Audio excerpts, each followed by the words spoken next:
ឈោថ្មឹងក្នុងហ្វូងមនុស្សម្នីកែវភ្នែកជីវ៉ាហាក់កំពុងរងចាំតើចាំរូបបងឬចាំអ្នកណាឬមួយបោផានៅនឹកគ្រាកន្លងភ្នែកសំឡឹងទៅតែចិត្តនៅឆ្ងាយនឹងចង់ក្បែរកាយដូចកាលពីមុនតែពេលនេះយ៉ាង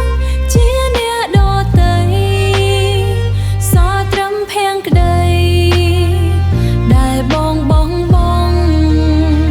នឹងគេមែនទេបើភ្នែកអូនហូរនឹងបងមែនទេបើភ្នែកបងហូររឿងរ៉ាវចោលចាំ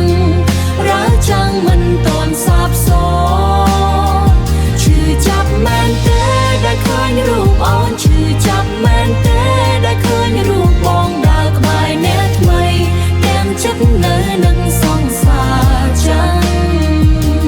Listen កុំសួរថាបងនឹកអូនឬអត់បើភ្នែកបងវាកំពុងតែប្រាប់គ្រប់យ៉ាងយើងបែកគ្នាដោយសារតែការយល់ច្រឡំឬក៏មកពីវាសនាគេដំរងផ្លូវឲ្យយើងខុសគ្នាខុសតារាងបងចង់ដើរទៅសួរអូនថាតើសុខសប្បាយទេតែជើងវាកដូចតកឃើញអូនញញឹមដាក់គេបងសប្បាយចិត្តផងតែក្នុងចិត្តបងវាកំពុងតែមានភ្លើងឆាបឆេះររោគ Yeah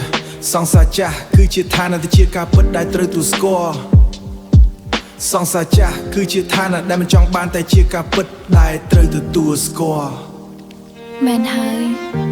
ការឈឺចាប់ខ្លាំងបំផុតមិនមែនការបែកគ្នាទេតែគឺការដែលយើងនៅតែនឹកអូនតែងតែសួរខ្លួនឯងថាចុះបងវិញតើបងធ្លាប់នឹកអូនដូចអូននឹកបងដែរឬទេស្រីស្ដាយនឹង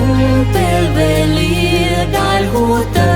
រងឈឺណាស់ដែលត្រូវធ្វើជាមិនស្គាល់ស្នេហាដែលសល់គឺត្រឹម